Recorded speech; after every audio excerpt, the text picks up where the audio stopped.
It's always something, man. It's always something. I think I got everything. Zoom running. Yep. Audio's being recorded. Stream being recorded.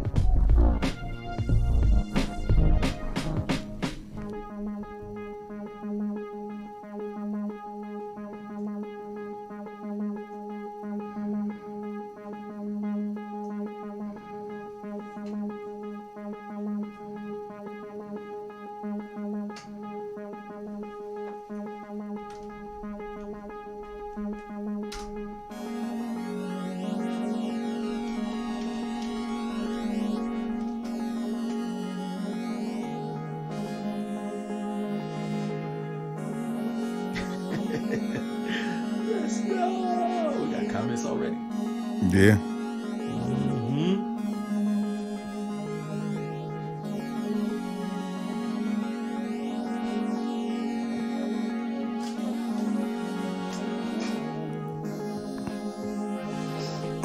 Oh, you don't got the magic lantern popping to restart it? I do, but it keeps doing it. Yeah, the magic lantern, it doesn't stop. Well, I think it only matters if it's recording. We got you stuck off the realness, Right. the most infamous. You heard of us, official podcast murderers. The show comes equipped with viewpoints to share, grown man ideas for all those who care and want to grow. So go ahead and download every single week with a brand new episode. You're not alone in this world, cousin. So we share information and honest discussion and keep repping the culture like we supposed to. They spread gossip, but they never come close to. I can hear it inside their tone. They talk about the industry but never left their home. You get laced up with bullet points and such, plus empowering topics that they never would touch. You can put your whole network against the team, but Super Duty Tough Work's the MVP. Most valuable podcast on MP3. Priceless info, but all of it's free. So take these words home and think them through. Super Duty Tough Work is coming at you. Yeah. You are now listening to Super Duty Tough Work with your host, Blueprint. Raw and uncut. Adult conversations. No shucking, no jiving, and no bullshit.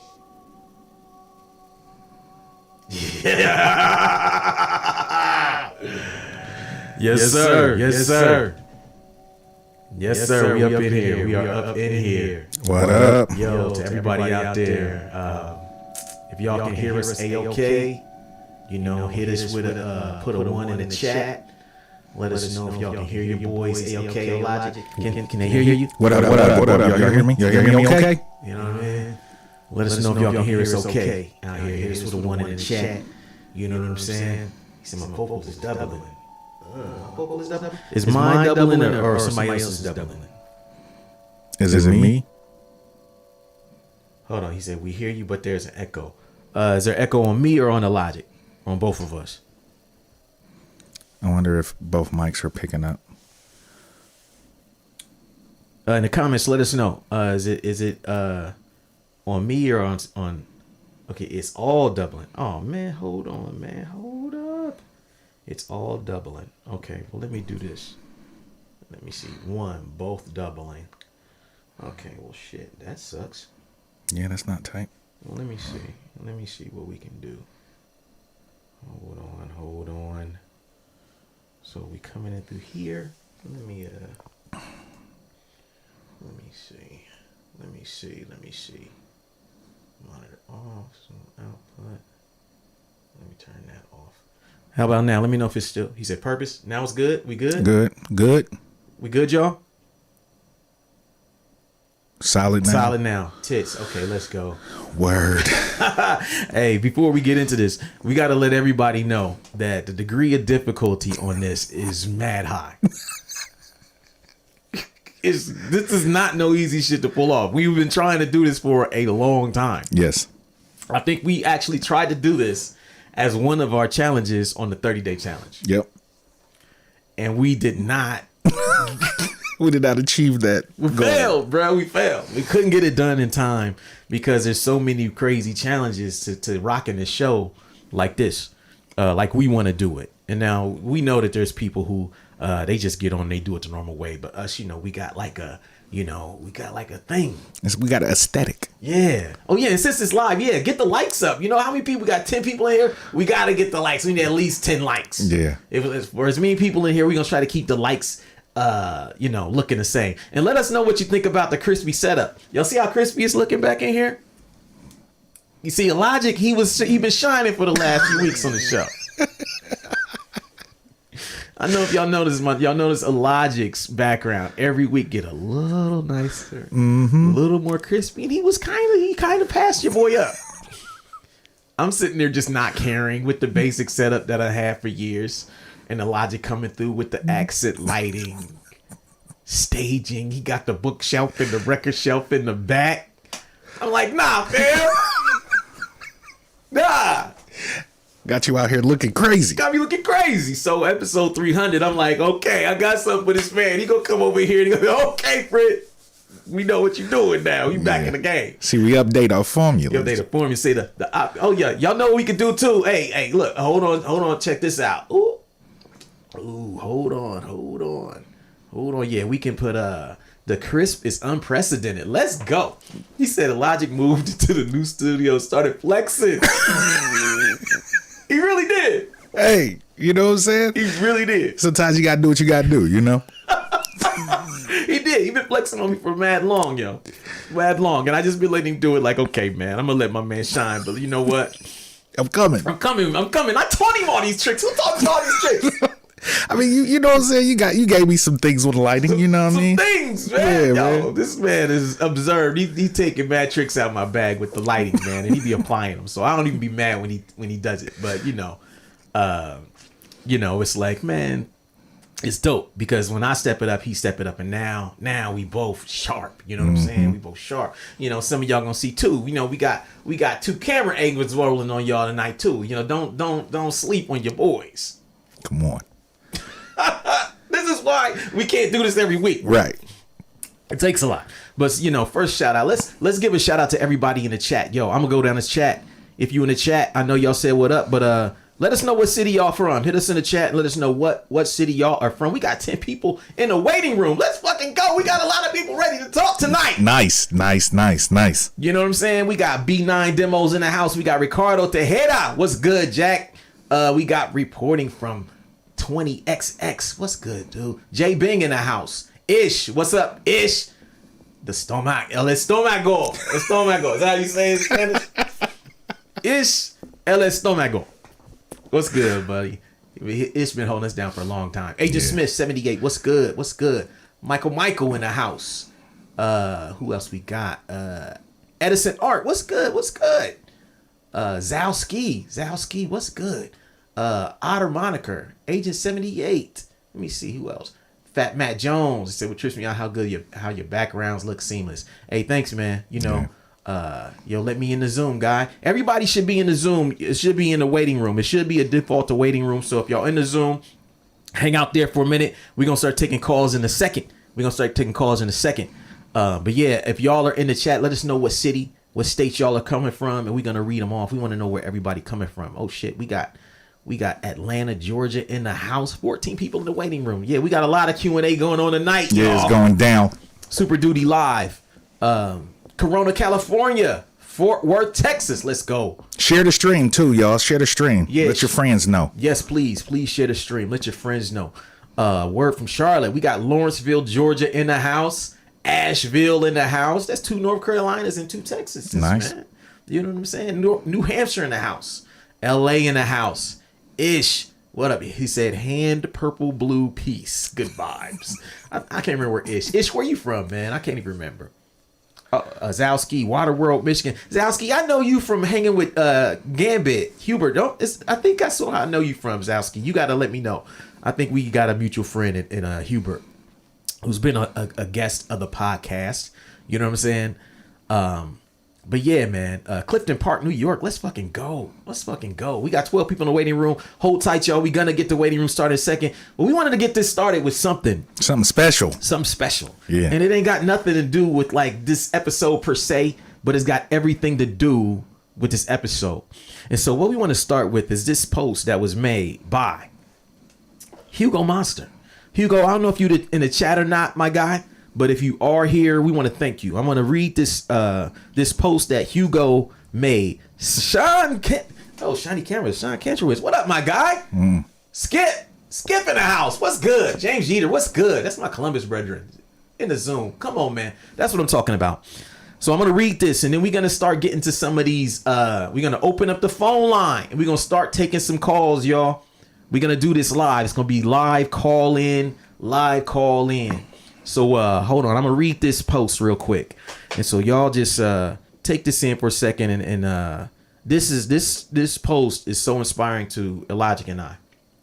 You know, we hoped that we would kind of have this impact on people when we started this podcast, and especially when we started trying to talk about topics that help artists and talk about things that we struggle with and trying to help people through their creative problems. And so here is this post is called "The Super Duty Tough Work 90-Day Challenge Changed My Life." And this is by Hugo Monster. And the post goes like this. It says, "This year has been a blessing. Well, would you like to know how and why? Well, I will tell you. I participated in a 90-day challenge set by hosts Blueprint and Illogic of the Super Duty Tough Work podcast. They drop endless gems and advice for independent artists and professionals of all areas. If they charge for consulting at some point, you will be mad that you did not soak up all the free game dropped every week. The challenge consists of choosing 3 tangible goals and completing them within 90 days. My goals were 1, to be a CompTIA security certified, 2, to complete 10 daily push-ups, and 3, to be able to do a pull-up. I've always been on the heavy side, so being able to do just 1 is a big deal. Regarding the physical goals, I did 60 days of push-ups, and I could do half a pull-up by the end of the 90 days. But getting certified was my goal that I put a lot of attention on. The challenge officially started in July, but I started the online course for Security Plus in March of 22. I finished the online course the first week of July, and now all I had to do was study and pass the exam. When I sat down to study, I constantly had to refer back or relearn the online course material. I only retained a little of the information I had learned due to inconsistency and watched the videos. After 3 weeks of studying, I decided to schedule my exam. I took it on Friday and I failed. Whack.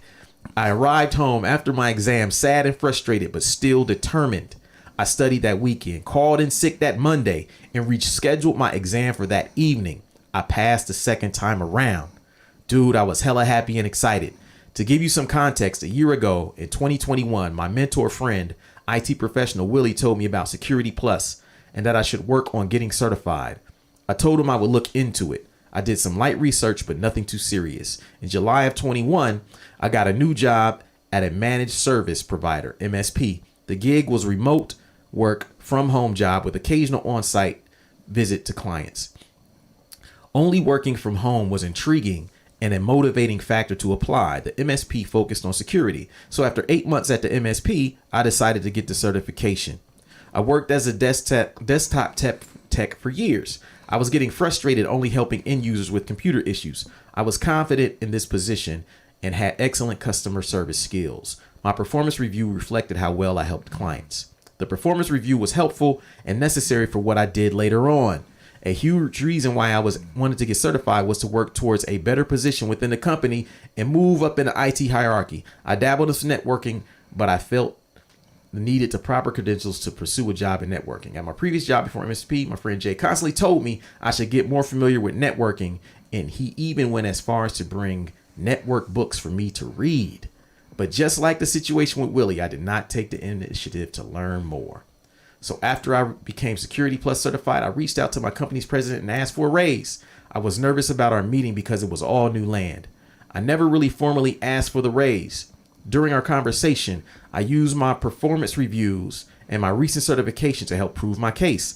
I was successful and I was on another high. I was only a month into the challenge and I got certified. August came and I decided I wanted to pursue CompTIA Network Plus certification. With Network Plus, I'd be a certified network technician. I wanted to do things differently this time.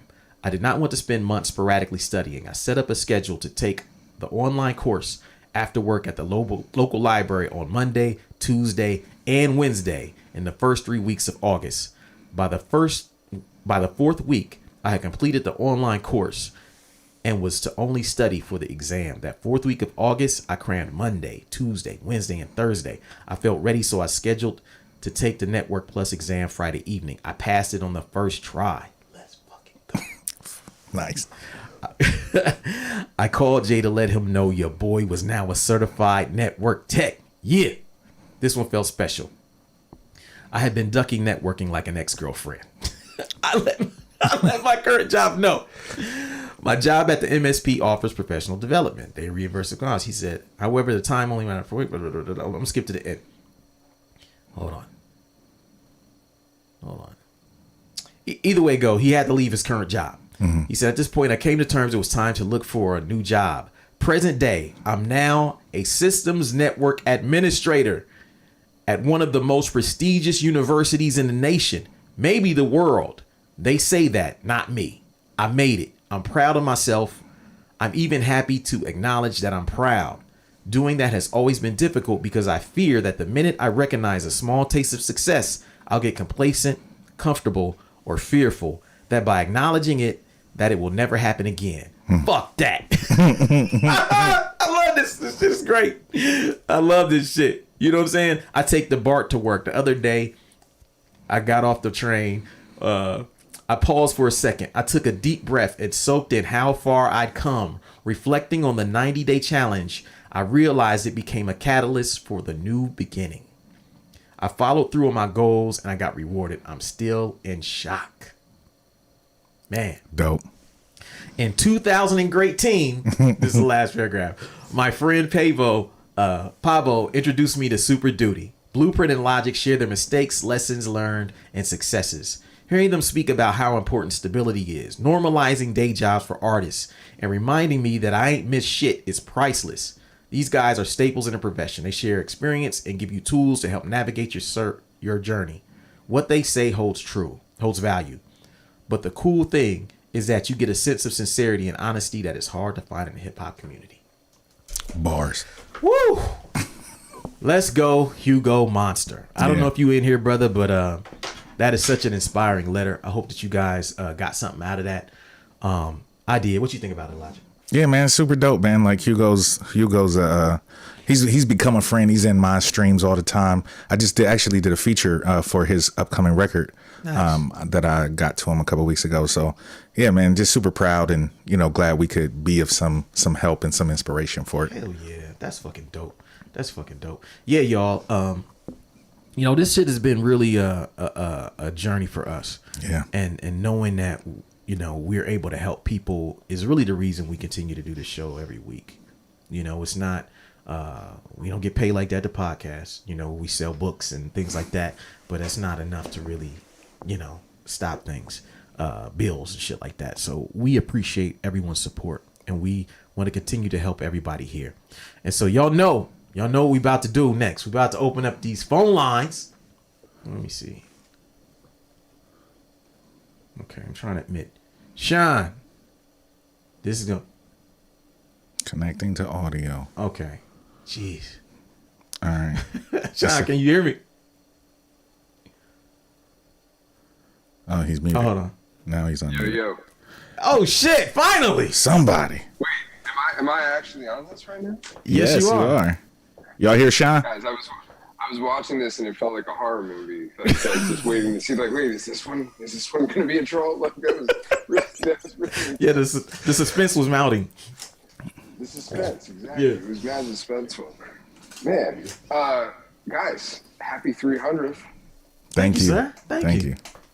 Appreciate it, man. How are you? As somebody, I'm great. As somebody who has, way later to the podcast game than y'all, I respect the gangster of 300 episodes because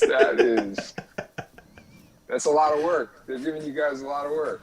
Yeah. 300 episodes is nothing to scoff at. Yeah, I agree. I didn't think we was gonna make it to 200, to be honest with you, but you know, shit be happening. Yeah, we here. Yeah. We here now. And mysteriously, episodes just keep coming up. I don't know. Maybe we'll. Every year, I'm like, man, there's no way we got shit to talk about this year. We always got some shit to talk about. Yeah, you guys have covered so many topics, and yeah, I mean, I Print, you remember, like, I think that you guys were recording like the early ones, even back when you guys were coming to Florida. Like, I remember you guys like were 2015. like I think like around that time, right? Yeah, me and Groove did the first ones in 2015. That's right. Yeah, in 2015, and then after that, So- it was like. After that, it was like I took a break, and then I came back with Logic as the co-host. Yeah, That's right. yeah. But you got like what, You 2 guys also have podcasts? the best. How many podcasts you got now? That's a great question. I see. This is how. Can I curse? Am I allowed to curse? Yeah, you can curse. I don't give a shit. So this is how I fucked up. I should have just been doing these all under one umbrella. So what I'm gonna do, the questions is the main jam, and I'm gonna bring back the other one, the Can't Knock the Shuffle, and I'm gonna start doing that as like sort of another format under the umbrella of the questions, because it's all like, if you like one, you'll like the other anyway. Yeah. So that's what I'm gonna do. And you guys have both individually been on one each. I know that Logic, we had you on the questions, and Print, we had you on Can't Knock the Shuffle, but you know, we still got to get you in that questions. I know. seat one of these Which days. is now, it's now a board game, man. I've been missing out. It's like you official, like you got a board game now, right? We got to let you plug it. Yeah. Hip hop trivia. Well, listen, this is really what I want to do, by the way. I would love to have it. Maybe we do a crossover episode where we do the questions and Super Duty Tough Work, or maybe we have like a face-off between Logic and Blueprint or something like that. Yeah. That'd be fun. Super, super fresh if you guys are into it. I'm down. Just let me know. Yeah, definitely. Yeah. But I just want to say, like, first of all, even when doing the live stream, you guys have the best looking podcast. Like, man, like the production and everything on that is like, it's out of control. And you guys, it's been so cool to watch it grow. So I just, I want to wish you much success and just congratulate you. And then I guess if we're doing questions, I am now the guy who asks questions. What I want to know is, you've done 300. What is an area of the podcast that you haven't touched yet? Or like, I'm not saying you got to commit to doing another 300, but as you look forward into the horizon, is there like an area or type of episode format that you haven't done that you would love to explore moving forward? I mean, I would say 2 things popped into mind. One area that I think I'd like for us to do more of is production. Yeah. We talk about production every now and again, but I always feel like because we both make beats now, we are nowhere near talking about it as much as we could. Yeah, do some deep dives into, certain things, our equipment maybe, or some, things like that. And just talking to other people who produce, that's something I want to start doing more of, because I feel like those are some of our best episodes. Like when we talk to producers about what they do and their approach to thing, and I think that's something that we want to start really focusing on. I mean, that's for me. As far as just like presenting the show, man, I'd like to do more live streaming. Obviously, we gotta get the troll thing figured out. We gotta get the phone call, the racist trolls up out of here first. But I knew something unexpected would happen on this one. I'm actually glad that it's gone the way it's gone so far, because I expected no one to be able to hear us. Right. Some of this shit stopped working. I didn't expect it to look this. I was like, something's gonna go wrong. Yeah.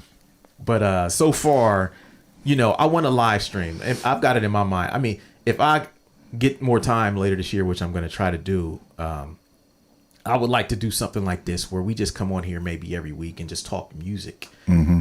Like, just have discussions. Yeah, like why don't we have a show where every fucking Saturday we talk about a new record and an old record, and that way, that'd be super dope. Yeah, and invite people to the conversation. to where it's not just album reviews, because I feel like album reviews are always one-sided. And sometimes when you have like a group discussion around albums, I think that would be dope. Like where we can have people, okay, what's your favorite 3 tracks off of X, Y, and Z? You know what I mean? And have people call in and talk to us about an old record, a new record, their thoughts, and then kind of go from there. That's something that's been in my head that I don't know if I want to. This is the technical part we got to figure out, you know. But I think we look good. It's just the format, like you're saying, how we get the format right, and how do we get rid of the trolls and make sure, you know, that we understand the technology for, you know, we be out here with crazy ass shit popping up on the screen. I'm glad there wasn't no video for this shit. Y'all y'all would have. That shit was some crazy ass shit popping up. Yeah.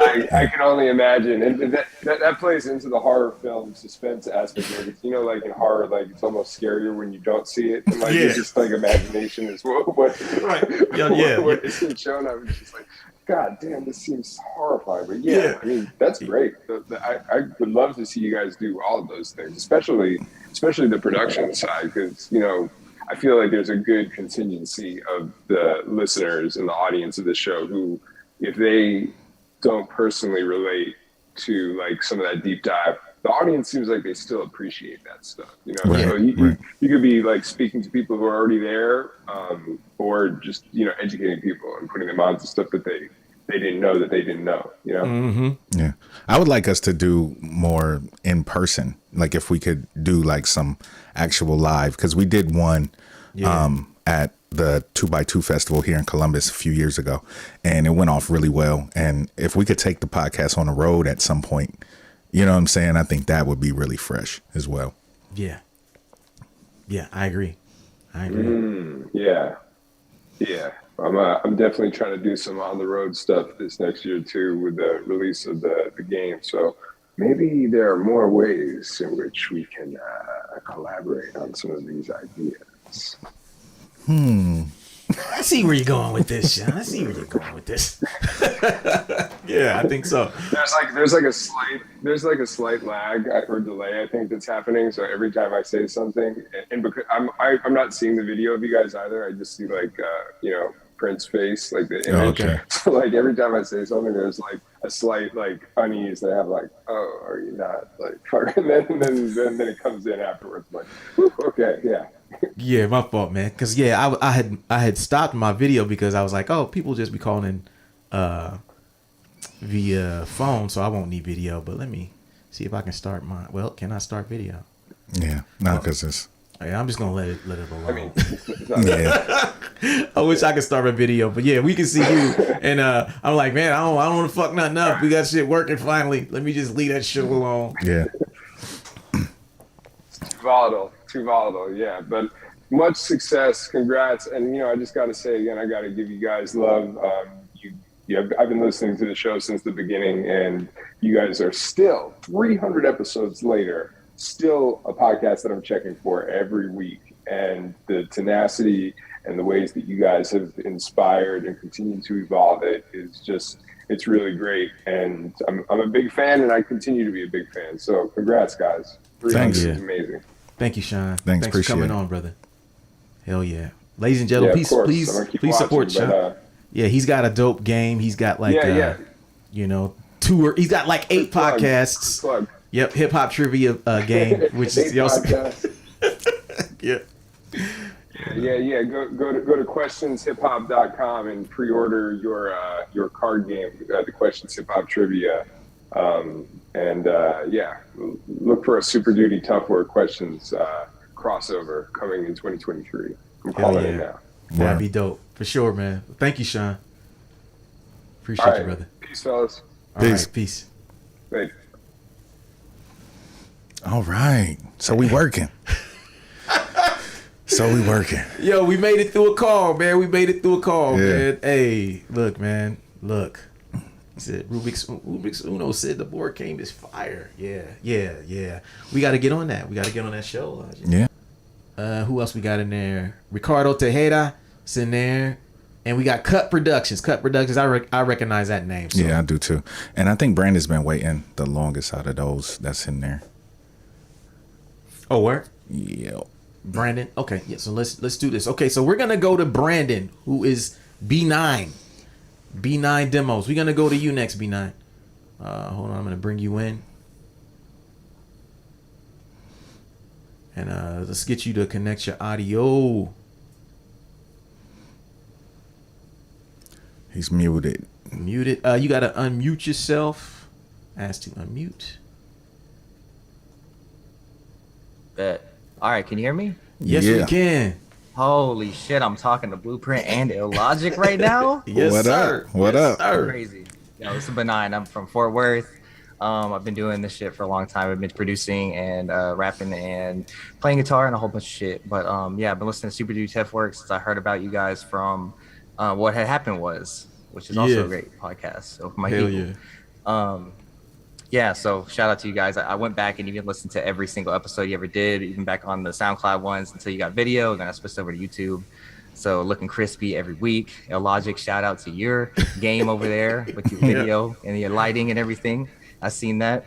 Yeah. Also, I'm a Twitch streamer. I wanted to mention the 90-day challenge because I didn't actually call in, but I did participate. Nice. And I didn't, so I didn't call in. So I want to let you guys know that I did participate.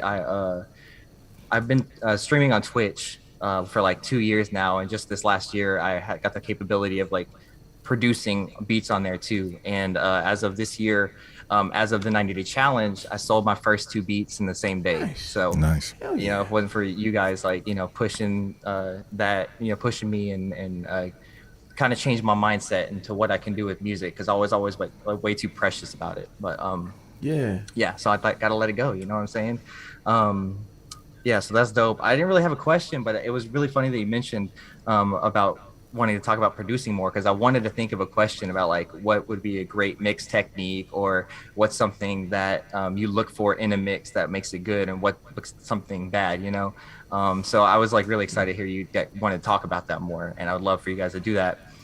So basically, I just switched my question to, if you guys explore other genres, do you explore other genres? Like right now, one of my favorite bands is Arcade Fire. I don't know if you listen to rock or anything else. Like, what are your favorite records that are like not hip hop based or anything like that? Like Illogic and Blueprint. I'm always curious about that, especially because Adventures in Counterculture too.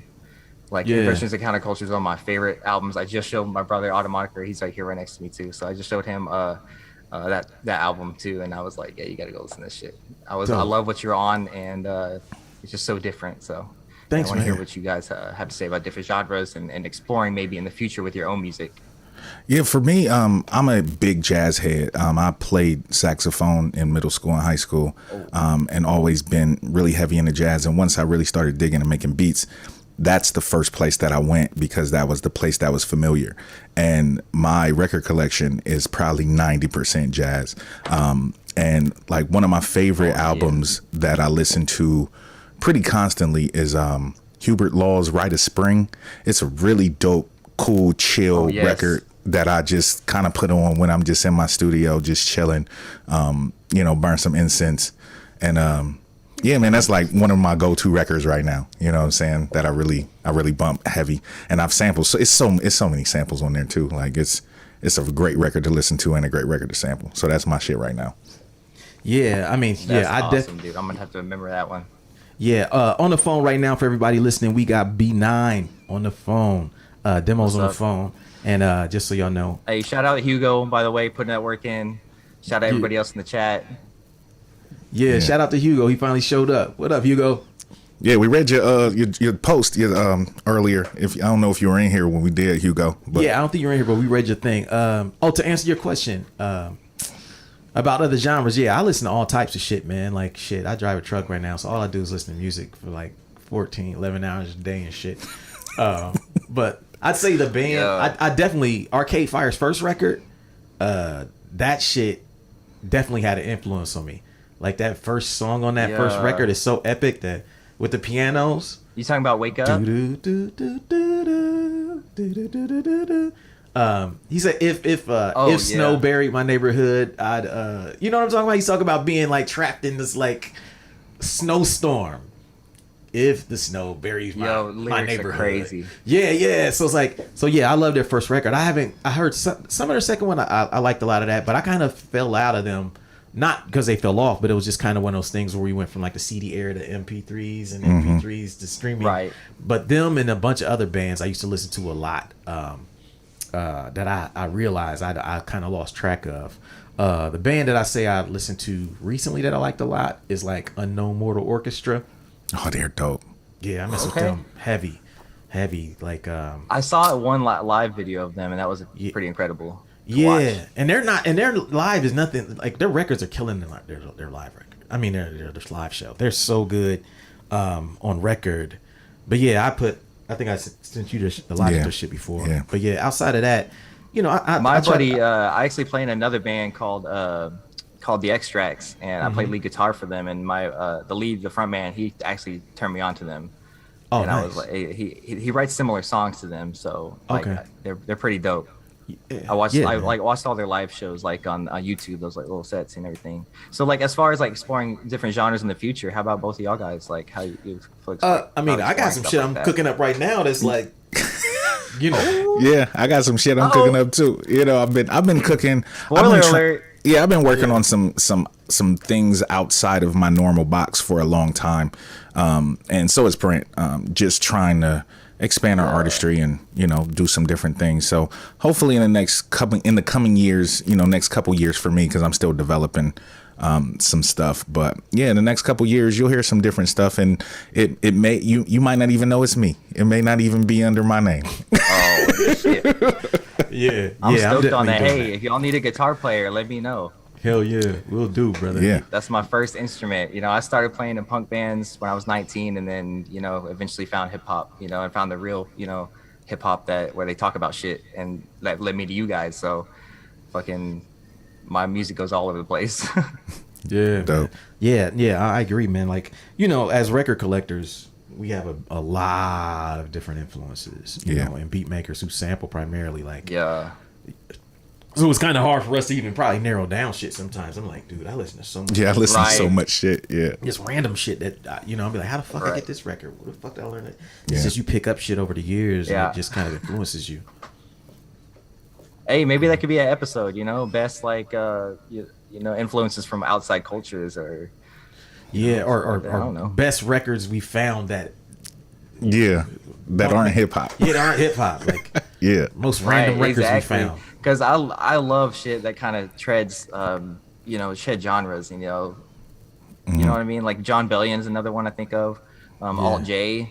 You know, just different types of aspects. You know, with like types like going towards low end and chopping up chant samples and using vocal samples and harmonies and whatnot. You know, it's just so much to draw from that every even other things drawing from hip hop. You know, it's just it's all a melting pot. Hell yeah, I agree. So it'd be really interesting to see a whole episode was based on like how like y'all, you know, y'all's experiences and hear what you all have to say about, you know, really exploring different genres and what that can do for your music and stuff too. Yeah, maybe we'll have to do that. Yeah, that's a good idea. Hey, I'm down. Shit. But hey, shout out to you guys for real. Like, I really appreciate like, you know, talking to you guys. You like my biggest inspirations. I listen every week. I work out, I put on Super Duty, and I just, you know, get inspired, motivated. Hell yeah. Dope. That's dope. Dude, we appreciate the support, man. Yeah, definitely. Hey, all day, every day. Hell yeah, man. Well, thank you for the call. Yeah, have a good one. Hey, no problem, man. Thanks for having me. Y'all have a good one too. You too, man. There he is. Okay. I'm scared to hit this shit. So the picture match. The picture matches. Yeah, you're right. Okay, Dan Only. Free Music Empire. We coming. Now let's see. All right. Real person. Shit. Wow. Man, you know. What up? What's up, man? What's going on? You're a real person, man. You know, you just made it. It's good. It's good. I got you guys going in the background. Let me pause the background. All right. Okay. I'm here. Yeah, Yes, this is awesome. I actually wrote.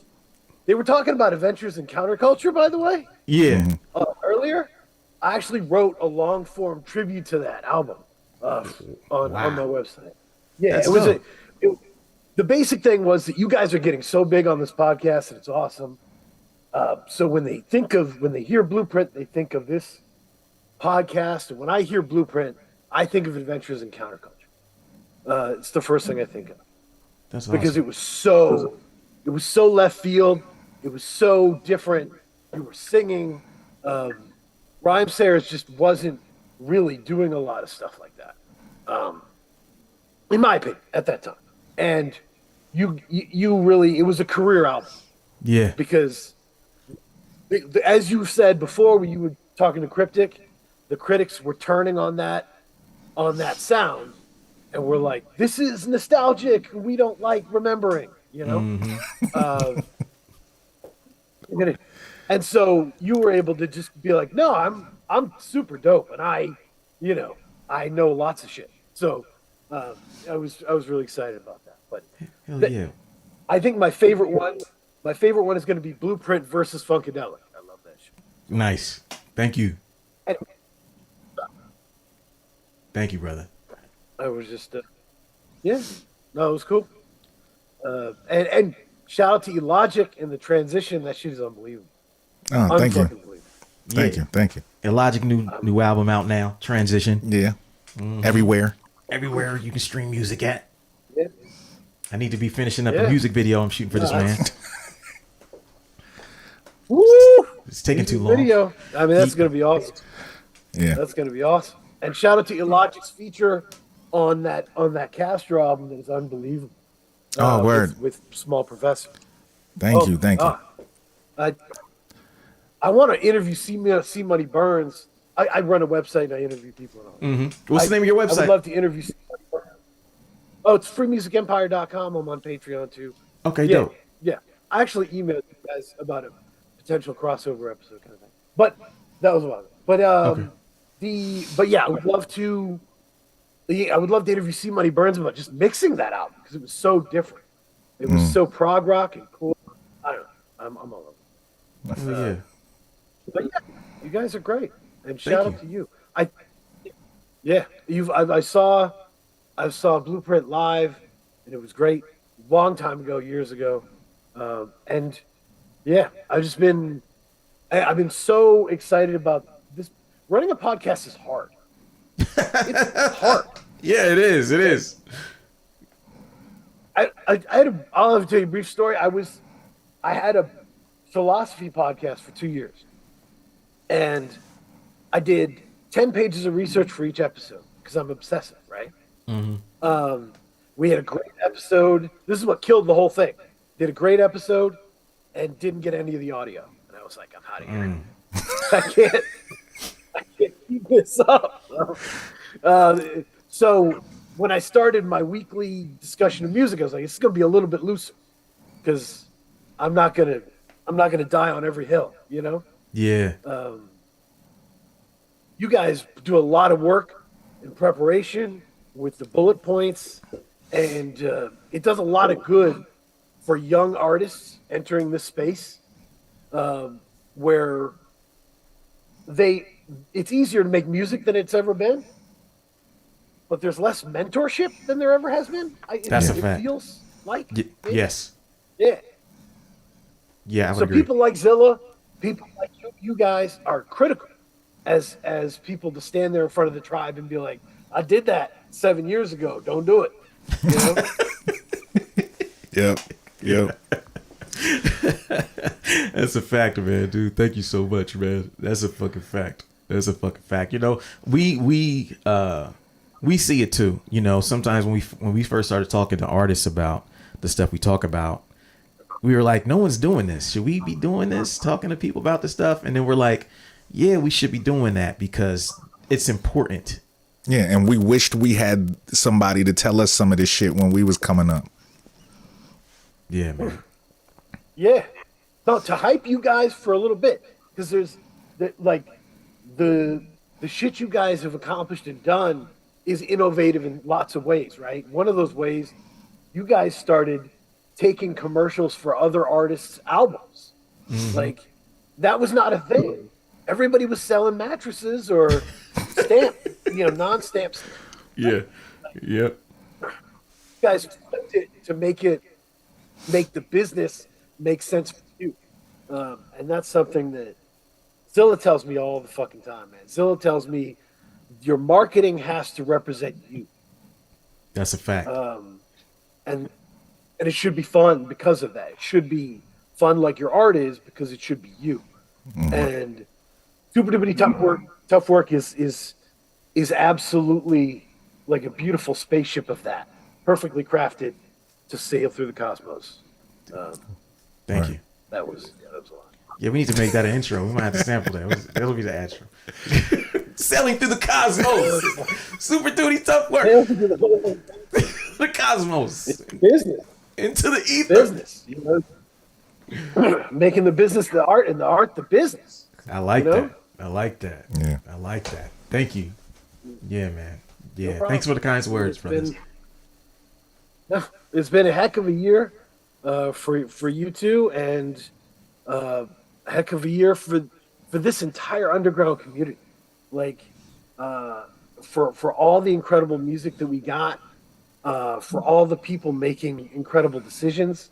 Like, do you guys you've both been around this for a while, right? Yeah. Ask you a question. You got in this. What was the lifespan of an independent record label? Label? Shit. I don't Couple know. years, maybe. Well, it wasn't even years really. It was maybe like a few albums, depending on if they popped or not. Yeah, it wasn't very long. Yeah, it wasn't long at all. It was a lot of labels that came and went when we started out. Yeah, and a lot of labels didn't make it through certain eras, certain things that changed. You know, Yeah. you had, if you really count the amount of labels that existed during the first vinyl boom, early 2000s, you know, and then to the mid 2000s, well, I'll say late 90s, and into the early 2000s, it was completely different. You know, you had labels who existed who only released vinyl back in 95 to 99, and then around 99, CDs and all that stuff came in, and some of those vinyl only labels disappeared. And everybody was selling already vinyl for a couple years, and next thing you know, it's a whole different group of guys who are just putting out CDs and no vinyl. And you take that, and then you take that boom, and in 2008, a lot of things changed, you know, and it just kind of changed, man. It kind of changed, and so the lifespan of a label is not very long, especially as the trends in music change. It just So, you know, maybe that's why we never really counted too much on labels, you know, Right, like, right. we had relationships and we had opportunities to get records to people, and we have been put out records with other people, but our bread and butter has always been our own thing, maybe due to that instability. Yeah. Yeah, and people coming up now, like, I would just say don't take places like mellow music or backwoods for granted, because that just wasn't even a thing. Like, Yeah. to go 10 years or more, Yeah. an independent label, it just wasn't even. Yeah. Yeah. They could Definitely. start from the market. Yeah. Yeah, I agree. Yeah. So yeah, that's, you know, we're just happy we made it through quite a few eras. Yeah. You Yeah. know We what I still mean? here. And yeah, and a lot of our friends have, even friends who we made who were on certain labels who are no longer on those labels, you know. It's just always been something dope, you know, to see cats carry on, you know. Yeah. So we're thankful. Definitely. We're thankful. Totally. Yeah. Yeah. Well, thank you for your call, man. We appreciate you. We appreciate you, man. No problem. Yeah. I appreciate you, and everybody check it out, freemusicempire.com. We just published a really good breakdown of this Montreal cat, Mike Schaub, who had a great year. I broke down like a 5-song guide to really engaging with his music, because he released 2 albums this year. They're really good. So yeah, it's cool. Just gonna be fun. Hell All right. yeah. Thanks, man. Well, dope. Well, thank you. And everybody, please check out his website, freemusicempire.com, and support this brother, man. He's supporting us, and you know, maybe we'll get this this crossover episode done. I've been terrible about answering emails this year, so I remember the one that you sent me. I just have been terrible about it. Yeah. So I'll try to get back on it and reach out to you soon, brother. Yeah, man. Thank you. I appreciate both of you. And yeah, keep doing what you're doing. Hell All right. yeah. Thanks, Thank man. you. Dope. You have a good night. Peace. Peace. All right. Yeah, how you doing, Elijah? I'm doing good, man. You know, getting past some of the things. I think Hugo was in the chat. He wanted the Zoom link to be reposted in the chat. Okay, hold on. Hugo. But yeah, man, I'm doing good, man. It's you know, I love hearing, you know, how this podcast has affected people's lives, and, you know, just just the fact that what we're doing is not in vain and it's going over well, and the purpose that we put behind what we do and what we say, the topics we talk about, it resonates, and it definitely shows. For us to be able to do 300 episodes to where people are engaging and care enough, what I'm saying, to listen, it's a great thing. It's a great thing. Yeah, I agree, man. It's wild, that we made it to 300, man. DJ Criminal, I'm about to send you the link since I know you. I got your email. I got your email. I'm about to send you the I just sent you the link, DJ Criminal. And so you should be good right there, man. Okay, so we got Hugo, somebody just had to leave, and Cut Productions had to leave. He said but he had a question. He had a question. He said, my question is who's on the cover of the Things Go Better album? For those who don't know, that's a Soul Position album, Things Go Better. And we get that question a lot. I'm sure. A lot. Like, who is on the cover? And the funny question, the answer to that question is, I don't know who those dudes are. No idea. I don't know who those dudes are. The photographer is Corey Piowitz, Columbus. Really incredible photographer. He does stuff for like huge fashion companies and stuff now. But he did a lot of street photography on High Street here in Columbus. At one point, High Street in Columbus was the main strip, but it was kind of rugged some years ago. It had a wild element to it. A lot of characters up there on High Street. And my understanding is that those were just two older dudes that were just hanging out, having a good time on the corner. And he asked if he could get permission to take their picture. And he took their picture, and we saw that picture after we had the title for the album. So RJ and I had a title for the album, Things Go Better with RJ and Al, but we didn't have like any artwork for it. And so we talked to Corey, and Corey sent us a bunch of pictures. And as soon as we saw that picture, I was like, that's the cover. That's it. That's the one. Because it fits so perfectly the RJ and Al thing that it makes people look like, who is this? What is this? What is this about? Do y'all know these guys? But there's always this thing like we didn't really put our pictures on the Soul Position records. We're not on the 8 Million Stories album cover either. And so people always have this thing with us where we always felt it would kind of make people focus on the music more. And so we didn't want to mess around with that. We just said, man, let's just take this shit. It's the perfect image and the perfect title and marry him. Hopefully people kind of see that these guys are like, that they reflect what we're on. It's just like an older version of what we kind of imagined ourselves to be, if that makes sense. So that's the story behind Soul Position. Okay, we got 3 people in the chat. We got Ricardo Tejeda. We got Theory Has It. We got Johnny Golian in the chat. Golian in the chat. DJ Criminal's gonna hop on soon. This might be a time. Should we tell hood tales or anything like that? Anybody want to hear hood tales out there? If so, put a 1 in the chat if y'all want us to get into some hood tales, some untold hood tales. It's been a long fucking time since we did one of these, and since I told one of these random ass hood tales.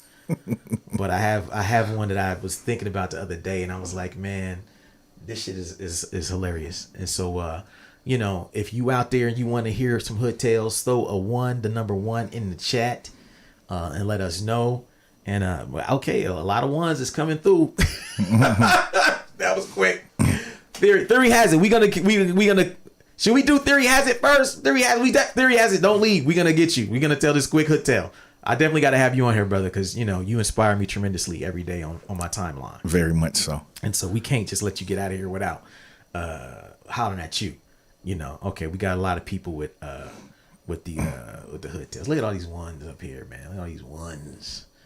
These ones. Ones.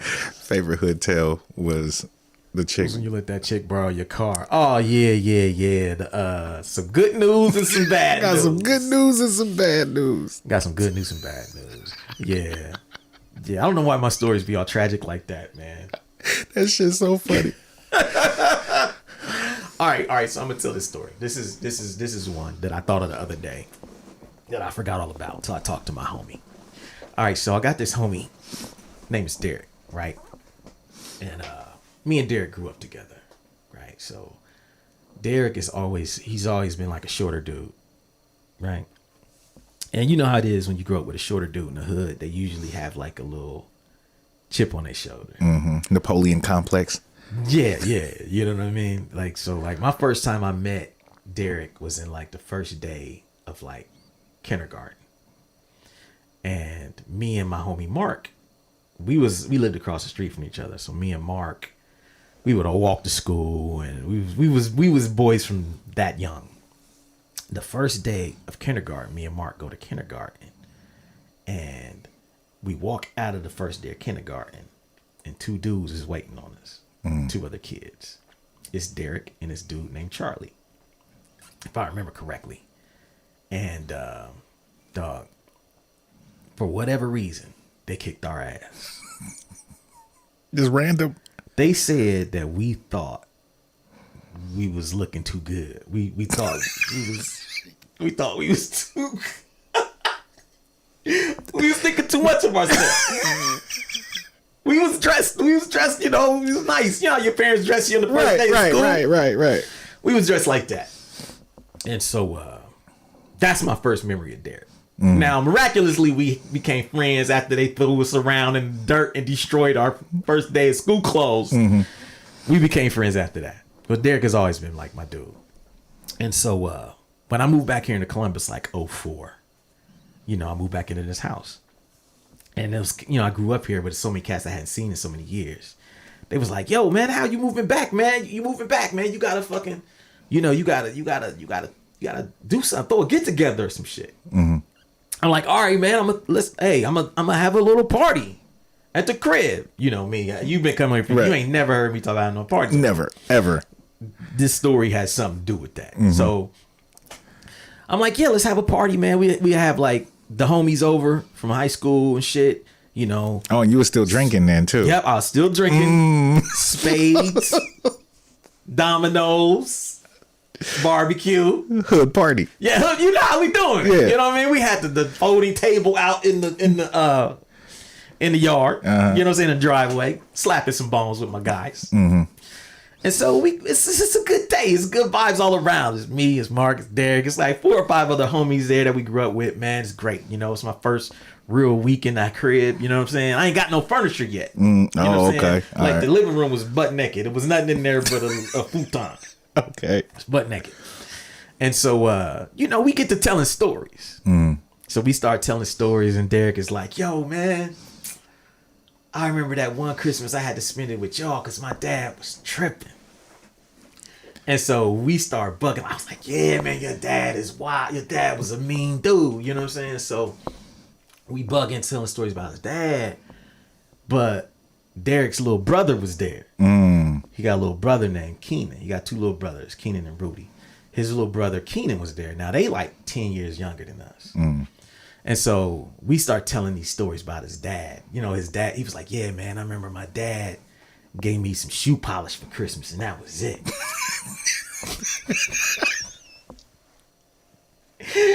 I was so hurt, man. He's like, I'm so glad that you came and picked me up. You know what I mean? So his father gave me some shoe polish for Christmas, and I talked to him on the phone, and I was like, nah, man, we gonna come pick you up, come spend Christmas with me. Wow. So we always remember that. His dad was like that. His dad used to kick me out every time I went over there. Like, if I got as loud as I'm talking right now, you be out. You gotta go. Al, you gotta go. Call your... I'd have to go. And you know how that's hard for a pre-teenager to, you know what I'm saying? Yeah, to be quiet. And this house was, you could hear a pin drop in those days. You know what I'm saying? His little brother and them, they was like babies. You know what I'm saying? They were so young. They don't remember none of this shit. But his dad was a real jerk, right? So Keenan is at the party. As we start telling these bugged out stories about his pops, he start getting real tight. He getting real tight. He like, yo, why y'all talking about my dad like that? My dad wouldn't do nothing like that. You know what I'm saying? Now, saying my dad and your brother is his dad too. Right. Derek is like, yo, chill out, bro. Like, everything we saying is true. Like, you don't know how your dad was back then. Y'all was babies. You know what I'm saying? Because it's really, Keenan's dad is really Derek's stepdad. Okay. So they wasn't as tight. You know what I'm saying? So he was just mean. You know what I'm saying? And so Keenan's just tight. So he's starting to bark on us a little bit. Now, we all 10 years older than this man. Right. There's only so much of that gonna happen. Right. But everybody there to have a good time. And so the party goes on. We like, man, chill out. Cats separate, go in different rooms. We bugging out. We continue laughing about this shit. You know what I'm saying? Because it's just so funny now looking back like, yo, he was a cold dude. Okay, party goes on to about 3 o'clock, 4 o'clock. Party's ending. Everybody's getting ready to foul out. Me and Mark is sitting on the porch. Derek's car is in the driveway. Keenan is in the house. You know what I'm saying? And everybody drunk. Keenan walks out past us on the porch towards Derek, who's trying to get in his car, and starts trying to bark on him like, yeah, man, don't you ever be talking about my dad like that. What? No. Did he get his ass beat? No. Derek, I tell you, Derek always had a short wick. Me and Mark looked at each other and we just was like, It's a rat. we knew it was to be all bad. So I used to have this big, I don't know if you remember when I first lived here, like my mom used to have a house. So she had crazy flowers and landscaping in the front. I had this big, beautiful flower bed over there on the right side of my yard. Big. It was like it was pretty wide too, at least 15 feet by 15 feet. And Derek and them on the other side they had to drive on the other side of the yard. And he runs up on Derek saying that shit. Derek said, man, don't you ever, now Derek is used to be in the military too. And he got a short temper. Man, as soon as Keenan got close to him, he just met him. Hit this man with a right hand so hard, he fell all the way back into this flower bed. Like he flew. Like He flew. It looked like some shit out of Friday. Remember when your man got punched in Friday and lifted him off his feet? Yeah. He just landed like that. It looked like that. And you could have heard a pin drop outside. It was one punch. This dude was laying in a flower bed. You know how scarecrows look standing up? Yeah. He looked like just laying down in my flower bed, man. Wow. Out cold. Wow. Wow. Sleep. Nobody moved though. Nobody fucking moved. So I just looked at Mark. Mark just looked at me and was like, you want to go? I was like, nah, we're not going to break that up. Yeah, that's brothers. That's brothers, That's man. families, man. That's family stuff. We let him sleep there. Derek called his other brother. Like, yo, come get Keelan. His other brother shows up. Don't know. He didn't tell him no details. By the time you get there, he's cleaning his brother up out of the flower bed. Like, dude, why you do this? Why you do this? I gotta take him home to mom. They gonna be mad at me for taking him home, drowsy and drunk and knocked out. And dog, like we got him out of there, man, and we just laughed about that shit the rest of the night, man. It was like that was like that's why I don't have no more house parties. Yeah, because you don't have people over here. You don't have people over here like hardly ever. Now you know why. Now I know why. Now you know why. Yeah. I don't be doing that, man. I don't be doing that because it's like you don't want to be dealing with that shit, man. Yeah. You know. So that's a hood tale. Yeah. All right. Who we got? Theory has it. We got you in the chat. Let's bring you on. Theory has it. I hope you connected. Let's get it cracking. Let's get you on here. Theory has it.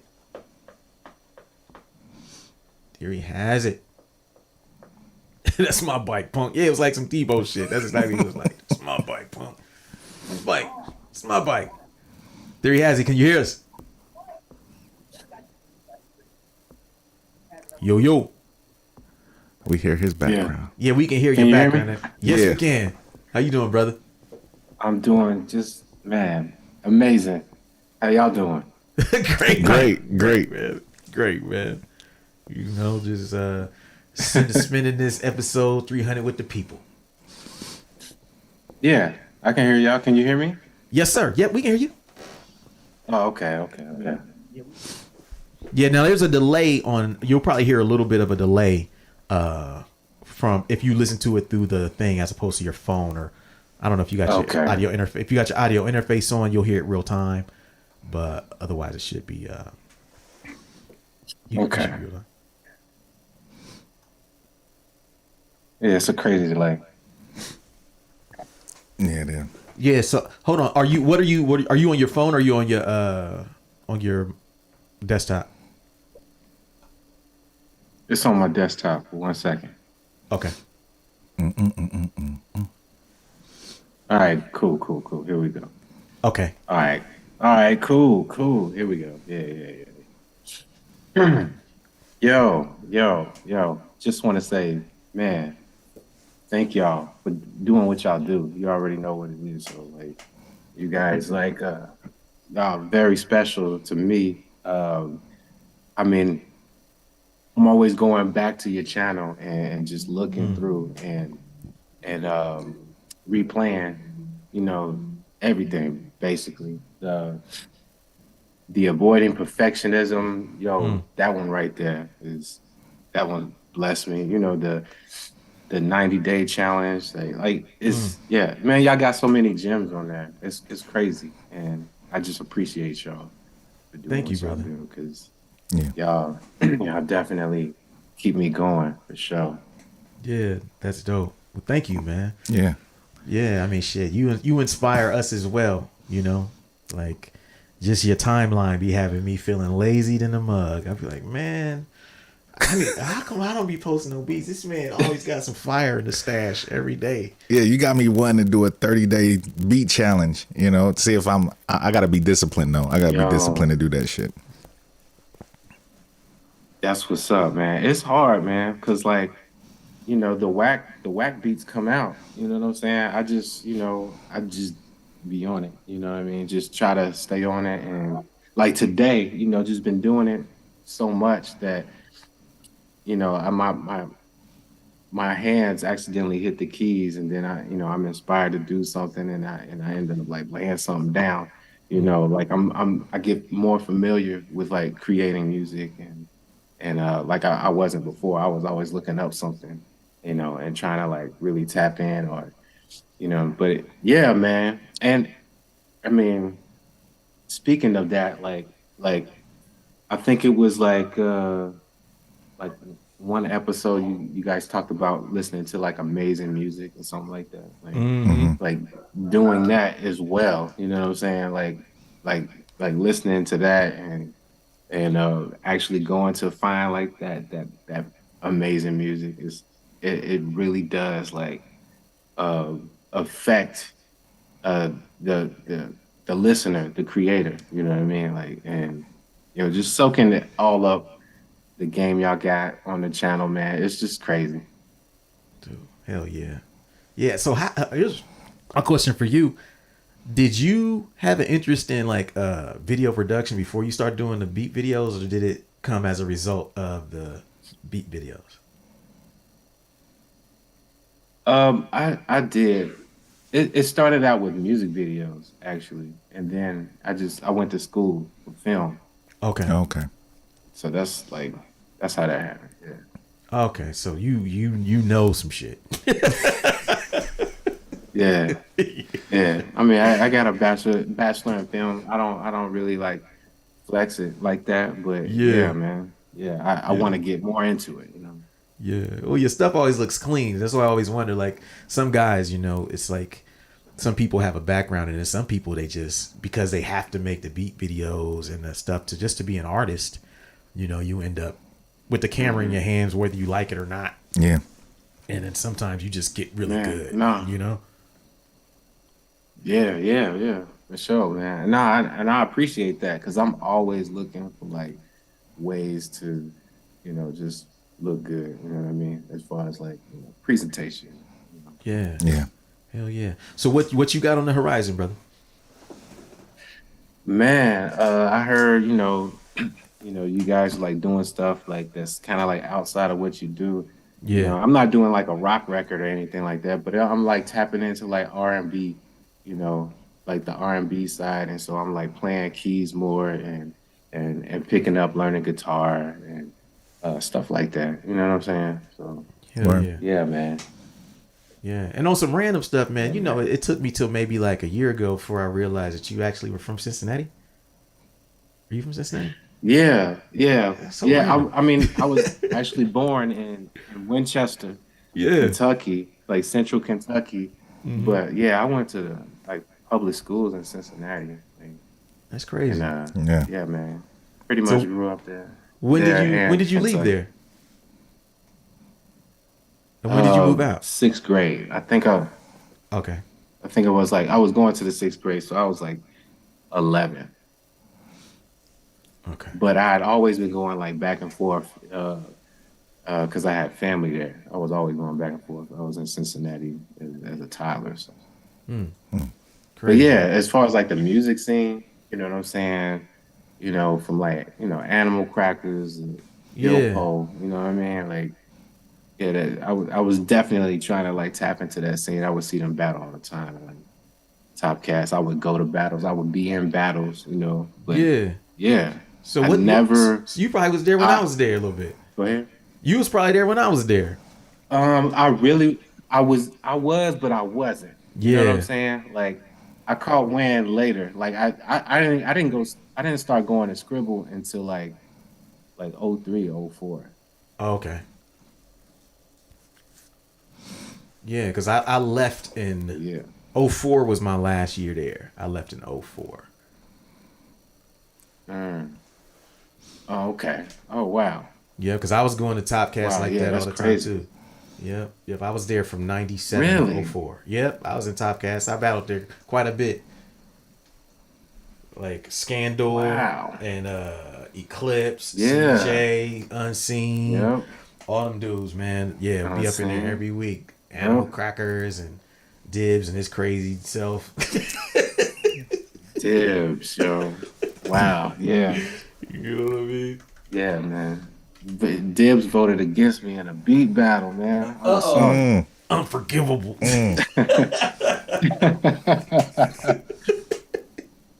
I mean, who do you vote for? I can't remember, but I definitely won. That was my first beat battle, and I won that one. Okay. And it was like Scandal. It was like it. Oh, you know what? It was like it was two beat battles that year. And that was like '07, I think. '07. Scribble. Yeah. Damn. Yeah, that's crazy. Yeah, so we had some overlapping time, man. It's crazy because yeah, we know all the same people from down there. Yeah. I just moved out right around. I think I left August of '04. August That's of crazy. 2004. Wow. Yeah. Yep, I used to live on Glenway Avenue. You know what I'm saying? Glenway. Yep, it's Dang. like on the west Yeah. side. Like, Wow. Yep. Yeah, man. Like Yeah. Westwood Wow. area. Yeah, man. The Westwood. Yeah, that was all. That I was up further north. I was Springdale. You know, I think I lived like a couple years only in that area of went over the Rhine. That was like in my early 20s over the Rhine. But yeah. Hell yeah. Word. Yeah, man. Back when before the over Rhine got gentrified. Yeah. Yeah. Yeah. It's still kind of crazy. Yeah. Because it used to be scary over there. Now it's still kind of crazy and surprising. It's like, damn, I didn't think none of this shit would ever change. But Yeah. hell yeah! Shout out to Superstition. Right, What up, right. Superstition in the chat. You know what I mean? Super. Rubik's Uno in That's the what's up. chat. Yo, What's I- good? That's dope. But yeah, man, I just came on here to say hey and salute y'all and let y'all know that, the inspiration is in rotation over here. It's reciprocated for sure. Like it's definitely received on this end. And, much love and man, more power to y'all. Y'all keep doing this because you're definitely making quite the impact over here. So Hell yeah! and Dope. everywhere else. Appreciate you, man. Thank you, man. We Yeah. appreciate you, brother. No doubt. And Yes, let us sir. know. Keep us aware of whatever you got going on. Obviously, we'll support. For sure. Absolutely. All right, man. Y'all take care. Thanks, brother. You too. Have a good night. All right. Peace. Peace. Nice. Yeah. That was Theory Has It, y'all. Yeah. You know what I'm saying? You know, shout out to everybody. Shout out to Superstition in the chat. We got reporting from 220XX. You know what I'm saying? J Bing. 300 of them things. 300 of them things, man. 300 of them things. I don't know how we got to 300 of them things, man. Yeah, man. I have no idea. Reporting from 20XX. You're Johnny Golan in the chat. What are you in the chat? Reporting from 20XX. Or in the waiting room. In the waiting room, not in the chat. I'm sorry. Cause yeah, you've been there for a minute. Ricardo Tejeda. I don't know if Ricardo Tejeda's still here. Y'all two are left in here, and we're gonna see if we can get to y'all next. Man, and shit. We might close this thing out soon. Yeah, you know. You know what I'm saying? We ain't gotta stay on here all night. Facts. You know what I mean? Johnny Golan. Let me see who's on here in the chat. Yeah. He said you got it. So, Yeah, that's him. Okay. Yeah. Yeah, we're gonna get you in here, man. We're gonna get you in here real quick. Okay, and then to Ricardo, you're next. Yo. Can you hear us? He's connecting. Audio. Yeah. There we go. Let's unmute. Hold 1 second. Okay, hold on.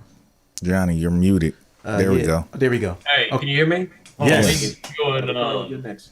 yo, mute the episode real fast. Can you guys still hear me? Yep. Yep, we can hear you. I can't believe I'm actually talking to y'all. What is going on? I've been following you for a hot minute. So, I'm a music journalist out of Charlotte, North Carolina. I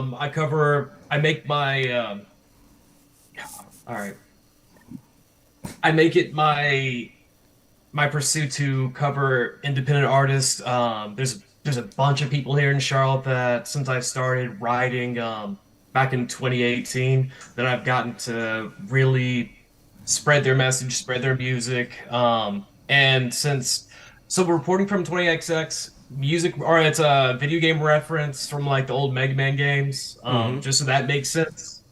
But we have music and entertainment publications here in Charlotte, so I wanted to make sure that whatever I did, it existed in this year. 20XX is going to be until we're all dead. 21XX, 2100.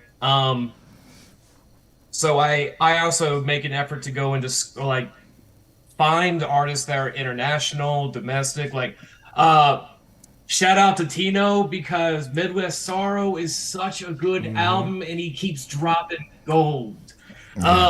Yeah, that's my guy. Shout out to Tino out of Dayton. Yeah. But I found him through you guys. I found y'all through my Open Mike Eagle, Stone Island podcasts. Yeah. And it has absolutely been a treat ever since. I don't play music, but I have a strong interest in it. I have a strong interest in a lot of the people's futures out here. I mean, of course, I guess as well as my own, but I've taken a lot, including like taking the gyms and kind of improving my life, which I definitely have gotten a tremendous amount of value out of the gyms you drop.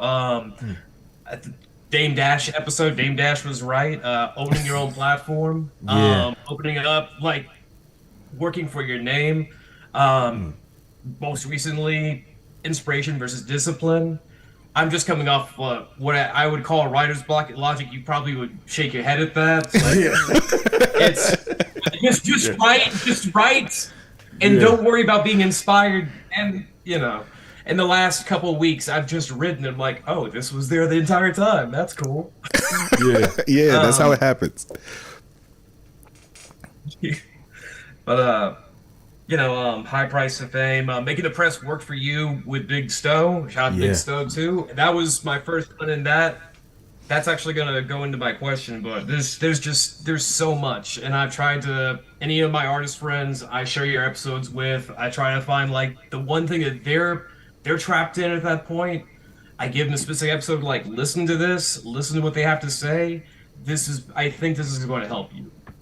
Because I don't always have the words, and I think like you guys just you say so perfectly all the time. Appreciate you. Thank you. Hell yeah. I appreciate you. And Logic, I love the transition. I wouldn't got that shirt. And if you see me on Twitter, you follow me on Twitter, Channel 20XX. Yeah, I do. Yep. I love that shirt. When I saw that, I'm like, this is what I need to wear around, because I do feel like whatever you wear, should do some inspiring, should like motivate you. So I really like that shirt that I got with the album. I have both your books, Blueprint. 10 Traits of Successful Hip Hop Artists is probably one of my favorites of just the last couple of years. Hell yeah. And Two-Headed Monster was definitely like, it's a growth album. It's definitely like, I'm 35. It feels, I don't know, it feels grown. It feels like I should. I really got nothing else to say, but like, so my question to y'all is, music journalism isn't what it used to be. I came in after the blog era when I discovered that I actually really liked writing. So I see people are like, oh, some people build stuff up, or they don't respect from like the old school, or like trace the history. That was basically my trek in college. What is the best thing music journalists can do for artists today? Off the top of the head, I would say the best thing that music journalists can do for artists is focus more attention on what you love and no attention on what you don't. That way you are always putting like a positive vibe into the universe.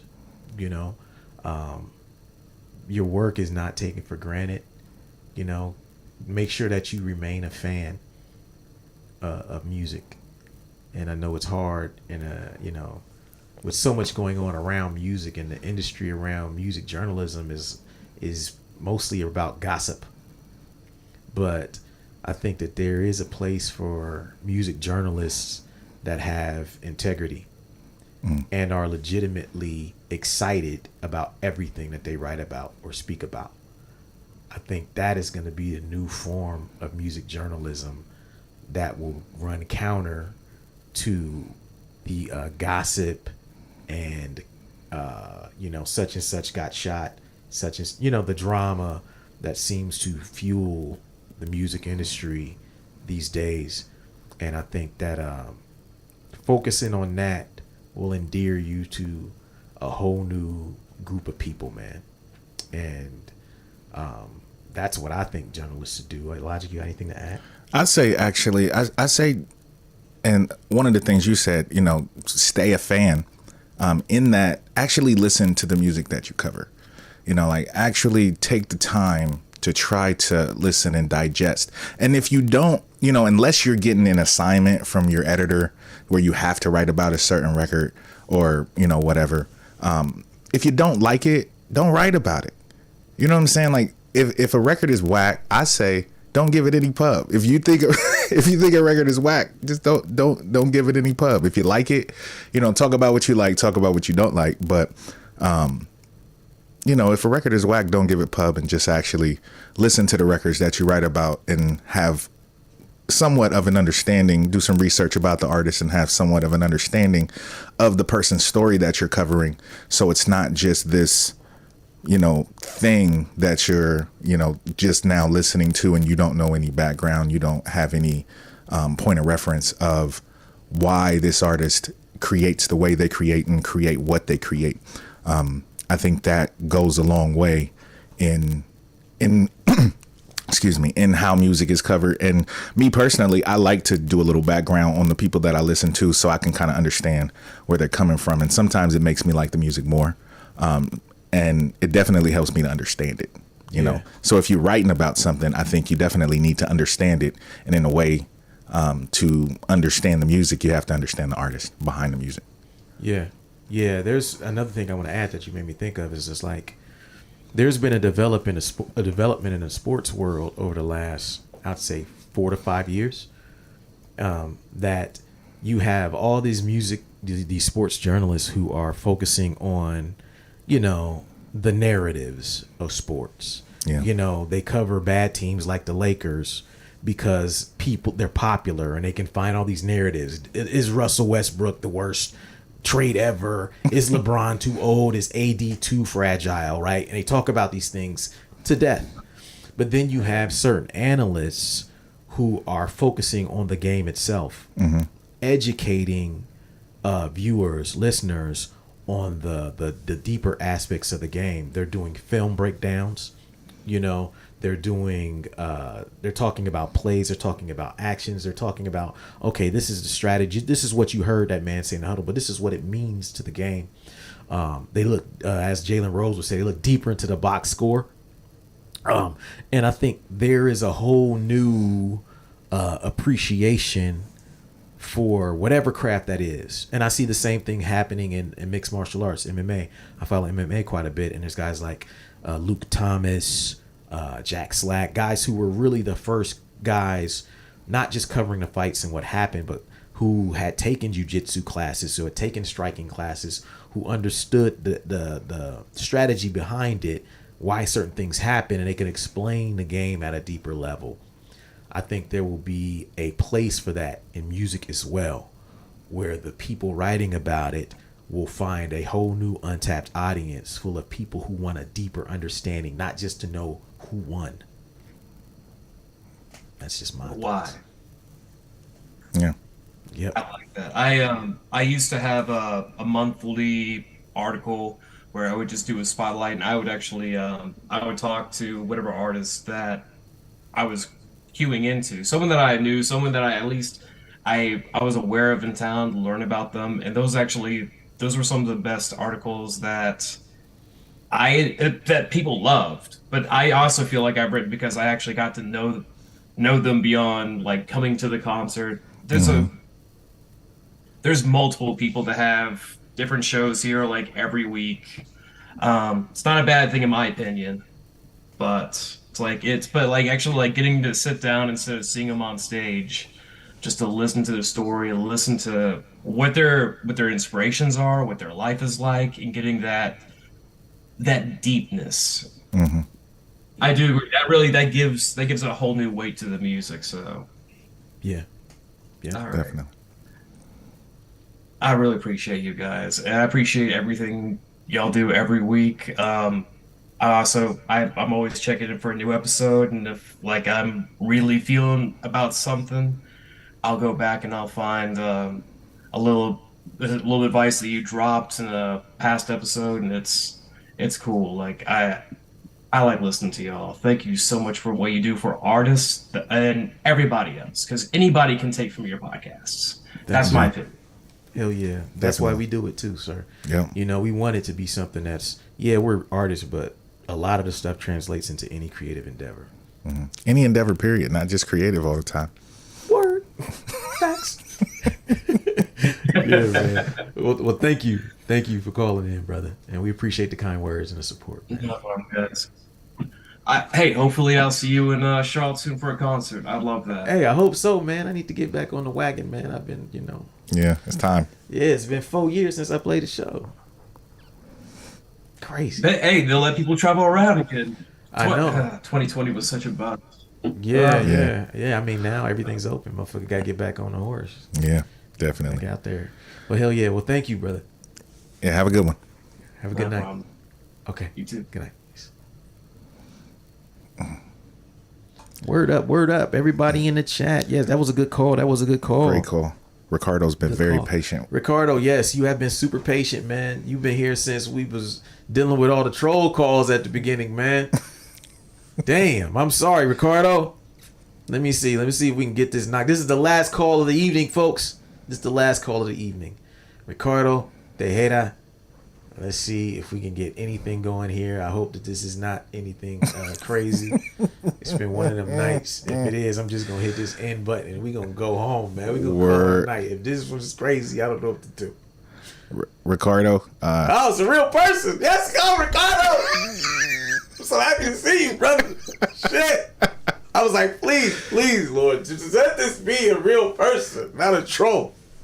Stealing his name and using it for bad stuff, man. How you doing, brother? Can you hear us? it's moving. Your video's moving kind of slow. Hold on, your video's moving kind of slow. We can't hear you either. Can you say something, Ricardo? Okay, there we go. Okay.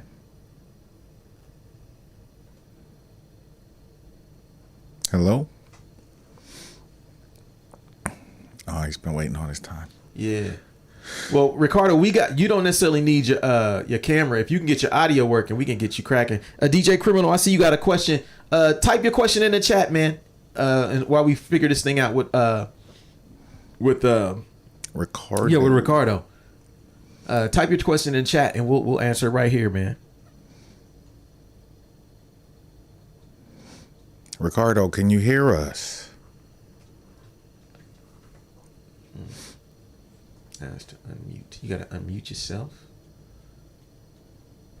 Okay, so you can hear us. All right, let's try. Can y'all hear me now? Yes. Yeah, there you go. All right, bet. Yeah, how y'all doing? We doing good, man. How are you? Good, man. I just want to call in, just say thanks for what y'all do. It's a big inspiration. I discovered y'all's podcast. I've been listening to y'all for a minute, for a while now, for a very long time. I discovered a podcast on the Blockhead episode. And went back, was listening to all the past episodes and whatnot, and it's a really big inspiration, especially Sunday nights, being able to tune in and just get ready for the week. Definitely sets the mind state like on a good path, on a good trajectory.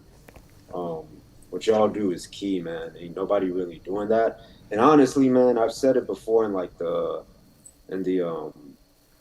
the comment section, like I never fucked with podcasts until I listened to y'all. And y'all like one of 3 podcasts I listen to. It's like y'all the future, and then actually I ain't even gonna say those other ones. My bad. I ain't even gonna say those other ones, but y'all are one of 3 podcasts I listen to, so it's a big deal. But yeah. Hell But yeah. Well, really, I wanted to, yeah, for sure. I wanted to ask y'all 2 things. A, what are some new creative endeavors y'all got planned for 2023?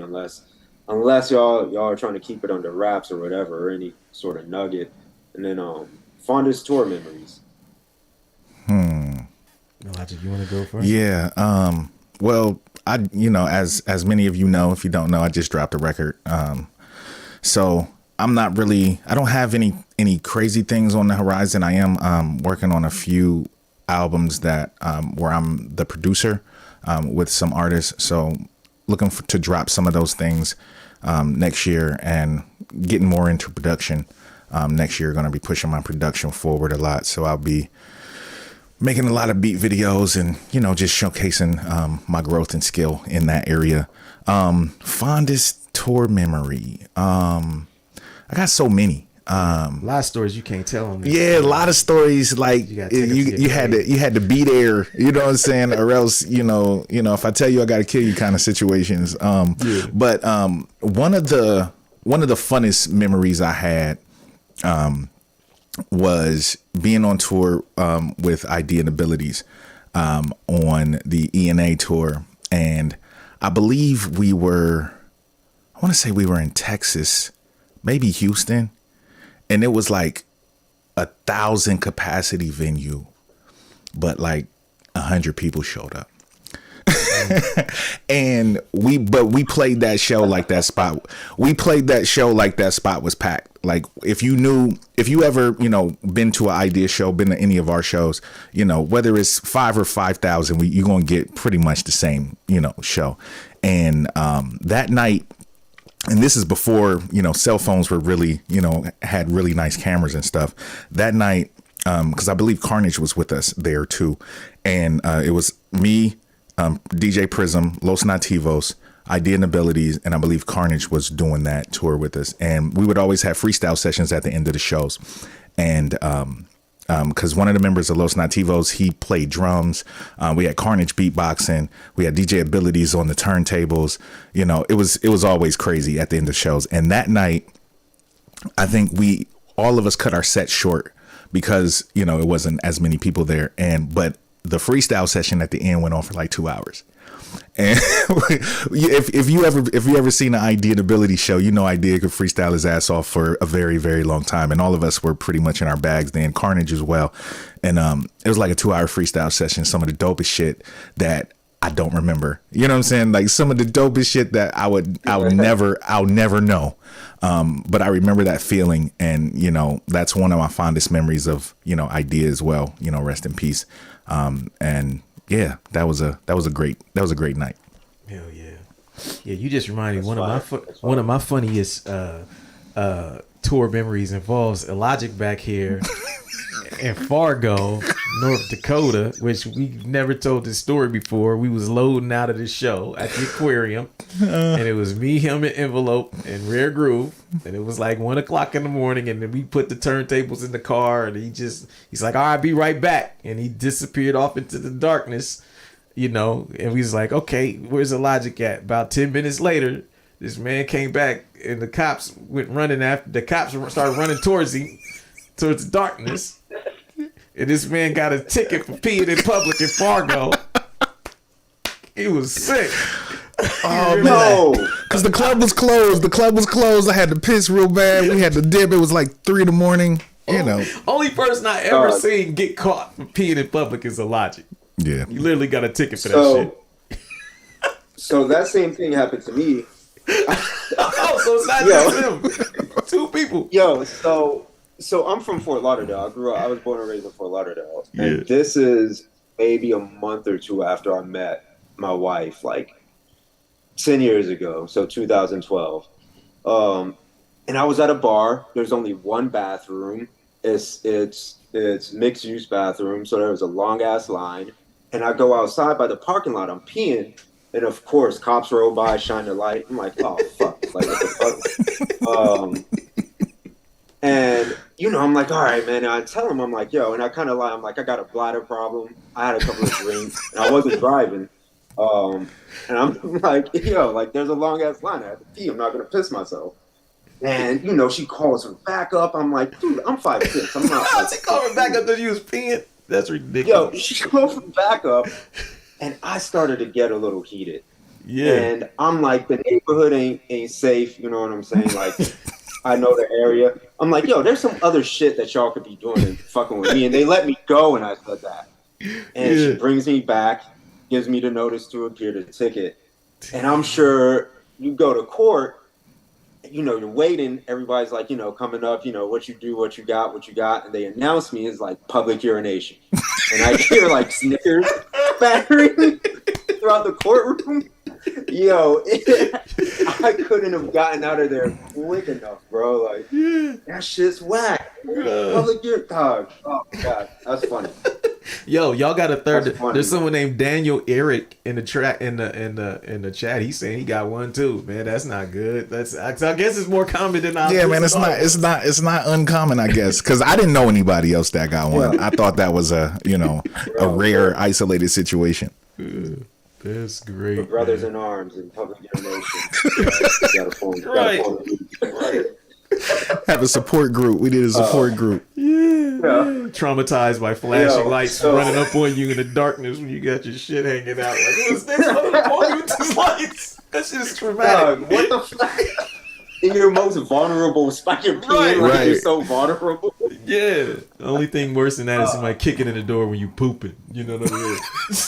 Oh my God, man. Only thing worse. So y'all was talking about being short in the hood. Yeah. And you know, like I said, I'm 5'6" now. I'm fucking 38 years old. So I was a very No more growth spurts. small kid growing up. And like we grew up kind of in a rough area, you know what I'm saying? And there's like a lot of pimps, a lot of prostitution. And there was one, like, my parents really didn't care about that per se. So they kind of was like, you know, don't do it in front of the house. It's all good. And they befriended sort of one of the pimps, Xavier. Wow. And when my parents were at work and we were at school, he kind of looked out for the house.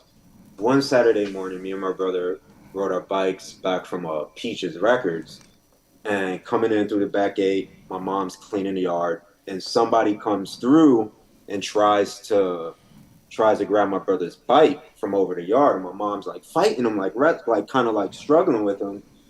Her and my brother, and she's yelling at me like, "Go get the machete! Go get the machete!" I'm like, six, Damn. maybe. That's I'm important like, shit. yo, I don't know what the fuck to do. I'm like, kind of screaming, like, Xavier the pimp comes from out of nowhere and mollywops dude. Yo, straight put the hands to him. And my pops is at work, right? My dad comes home. My mom tells him, Xavier comes through and is like, "Yo, don't worry, that dude's not gonna mess with y'all." You know what I'm saying? And Xavier yeah, the so pimp. being short in the hood, being short in the hood and short and little in the hood, man. Yeah. I definitely learned like I wasn't tough. And my brother had a little bit of a reputation because he did hood shit. Yeah. And my dad, both of my parents are crazy, but my dad's a little bit crazy. So I was good. I was good. Be funny. If y'all young out there and listening, and you're kind of small in the hood, just be funny. Don't try to be tough. Just be funny. Look at Kevin Hart. That's true. That's true. Yeah, you got to go one of two ways. Straight You either up. got to be super tough or super funny. Yeah, straight up. But yeah, man, I ain't gonna keep y'all. But again, like I said, thank y'all very much for what y'all do, man. It is, for me, it's definitely an inspiration. And yeah. And hope y'all's 2023 goes well, and I hope y'all's holiday is very dope. Hell yeah. Yeah, same to you, bro. Well, thank you, Ricardo. We appreciate the support, brother. For sure, dog. All right, Hell yeah. I'm up. Have a good night. Peace. Man. Dope. Yeah, I think that concludes that part.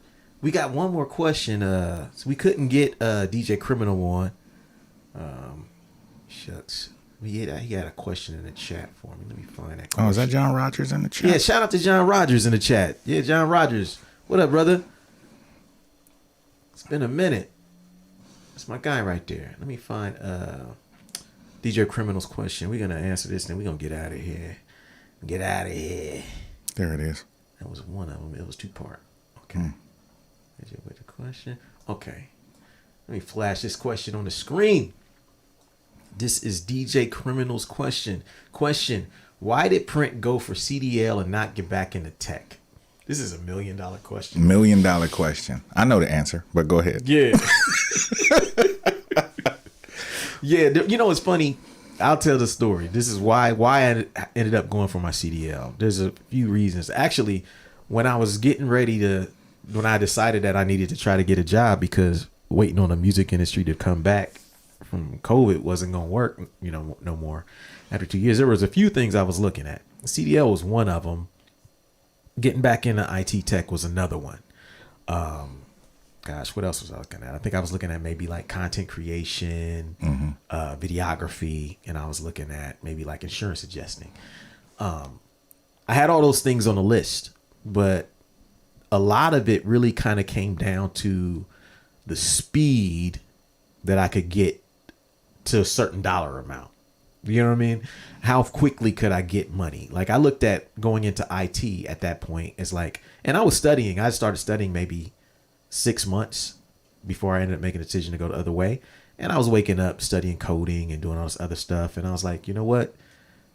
If I get back into this at the level I'm at right now, it's probably going to take me 6-8 months of hard study, projects, getting several certs, relearning all these things that change, frameworks, languages, things I got to really understand, platforms. And I was like, for me, it just seemed like it would be too long of a process. And, whereas I looked at like, okay, to get a CDL, like everywhere I was looking around me, plus I knew people who had those kind of jobs who didn't necessarily have as much job security at that time. You know what I'm saying? And so I looked around me and I was like, yo, this truck driving thing is everybody got jobs. Everybody's making a lot of money. And so I started thinking to myself like, yo, I've been seeing these job postings everywhere. I know how to drive at a certain level simply from being on tour. You know what I'm saying? And driving all the way around the country like that. And that shit kind of made me feel like, yo, I think I could do that. And so before I made a decision, I went and talked to a friend of mine who also I went to college with. And I knew multiple people who I went to college with who corporate America didn't really work out for them. And they ended up kind of getting their CDL and driving because the money and it's just a different lifestyle, you know what I'm saying? And so I was like, you know what? I sat down with him and he just was like, yo, I think you can do this and do it. And he was just giving me some jewels on how to kind of get in and get out and what he thought I could do and how I could make it work in addition to music, you know? And so I looked at it and I went and visited the school. Like I had a bunch of shit that went wrong, you know, like I had some shit go wrong with like my house. Like I had this situation where like I had my outside box of my house, like outside electrical box of my house started getting water in it. And I don't even think I told you. Did I tell you this? Yeah, you told me. Yeah, so like just randomly. So like water's leaking from the outside electrical box of my house to the inside electrical box of my house. Some shit that can burn your house down. Anybody who owns a home knows that shit is very fucking expensive. And that shit breaks. It was like 1 week I just came off a lot of fucking money. And I was just like, yo, I'm not going to be able to wait to keep studying. And so I was like, I got to do something different. And so that kind of went behind my decision to do it. I wanted to have something that was recession proof. You know, I know that I can go into IT or content creation and those things, but it's a longer path to get to the money that I can make driving a truck. Like the trucking money is very, very real. It's very good. And it's a lot of time. That's the drawback of trucking. You know what I'm saying? It takes a lot of fucking time. Ain't no 8-hour work days in trucking. But the money is there and you can get it with only 4 weeks of school. So that's why I was like, let me do it so that I always have a trade in my bag so that, you know, if something like this happens again and those fields that we fuck with now just kind of fade or anything, you never know what could happen. It's good to have something like that in your bag. So I chose trucking because I felt the timing was right. I felt the speed was right for what I wanted to do. And it was a very clear path to making the kind of money that I felt I needed to make in the time I needed to make it to kind of get back on my feet. And so far, it's been the right decision. But I think that's it, man.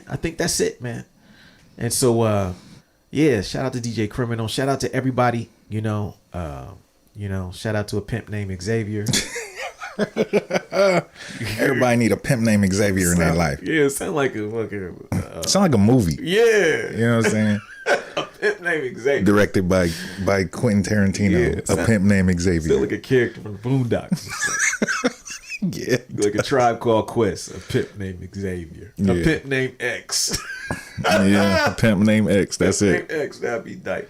So yeah, man, we out of here, man. I think that's it for us. You know, this has been a really wild, weird fucking podcast at the beginning, but I appreciate y'all for you sticking around, asking your questions, for everybody hanging out through the beginning, the rough part of the beginning, to kind of get it going, and let us know if y'all want to hear this shit done again in the future. And thank y'all. We'll see y'all next week on the show. Yeah, thank y'all. Next week's not Christmas. It's next week's Christmas. Yeah, next week's Christmas. So we'll probably we probably won't be back till New Year, because then the week after that is New Year's. Yeah, we'll probably drop something that New Year's weekend. We got an episode in the hole. Oh, we do got an episode in the bag. Yeah. We might drop that. So we may be back next week, maybe the week after. But either way, good night, y'all. We thank y'all for everything. Peace out. Peace. Catch y'all later. Hold on. Let me make sure I log out of this joint. Let me go on over here. And oh shit, hold on. We'll do this.